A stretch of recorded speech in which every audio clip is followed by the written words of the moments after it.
Welcome back, everybody. It is the second week of March, and here's the Suba News. Here's everything going on in the Subaru world as far as we can tell. This weekend is the 100 Acre Wood Rally. It is the second ARA event of the season, and there's a lot of big things happening here. Make sure you stay on top of the ARA live timing this weekend and any kind of news updates that goes out on their Facebook page with all the action.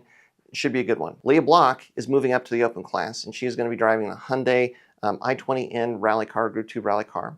And this is also the debut of the Toyota GR Corolla ARA rally car, the Group 2 GR Corolla. Really excited to see how those cars go. The open class is kind of wide open now that Subaru is not competing there. Really curious to see how that all plays out with these new cars coming in. Also wondering the limited four-wheel drive car that Travis is driving. How close is it going to be to some of these new Group 2 cars? It's going to be a lot of fun to watch. And the Flatirons rally team is headed out there as well.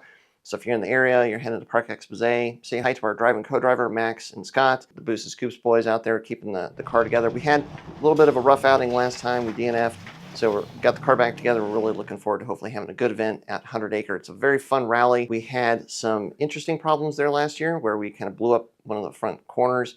So we're hoping for a good result, and it should be a lot of fun. Next in Subaru news. First and foremost, there was some word out of Australia last week from the head of Subaru Australia, Steve Lawrence, about STI, saying that STI is not dead. In fact, they're becoming more and more active, but that it could be things to do with electric vehicles versus the combustion engine cars. It's very interesting, and we're trying to kind of make sense of all of it.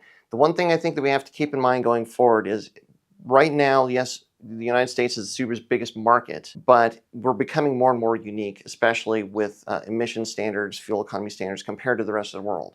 So I think, even if Australia, everything moves into an electric space for them, I think it could very well be different from us. So I wouldn't read too much into what Steve Lawrence is saying about Subaru Australia compared to what we're going to get.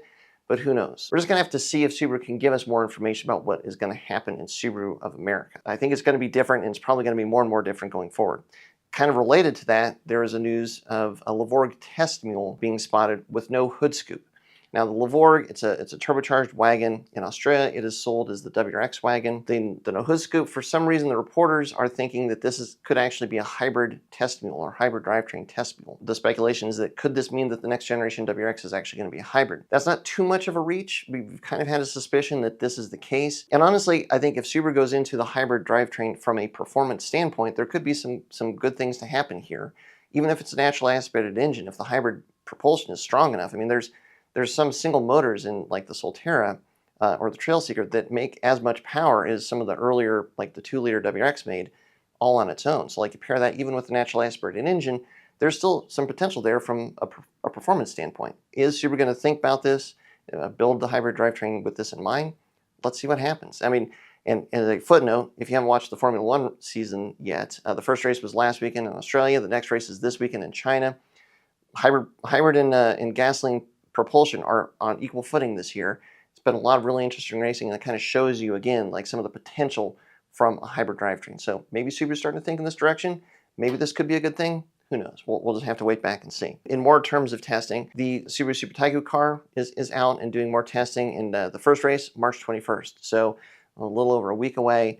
We're really going to try and find out as much as we can or see as much as we can about that result or how that car does. Really curious about that. It's exciting to see it running. Again, like the more we can see about that, the more hopeful we are that, at least here in the States, maybe we're going to get some version of this car. And the BRZ with the twin-turbo 6-cylinder engine, Super GT300 car, has been testing its first official outing in anger. Unfortunately, the testing did not go as some of us would have hoped. It's about 1.5 seconds off the pace, which puts it towards the back of the pack. But the GM of the team said not to worry. It sounds like they were working on long-run pace. Hopefully, they will be able to iron out whatever bugs they've run into and get the car competitive. This is another car that we're just super excited to watch and follow through the course of the year, see how it does. It sounds amazing. It looks amazing. Hopefully, they can get back to the front of the pack. So, in completely land-related news, some shop news here for you. A roll cage has showed up at the shop. So there is a big project that we've kind of been starting to put the pieces together on that we're going to have to dive into here soon. So stay tuned for details on that. We'll get you some updates here in the next couple of weeks and let you know what's going on. But that, for right now, is the Suba News for the second week of March. Thanks so much for watching. Thanks for your support as always. And until next time, stay tuned with Flatirons Tuning.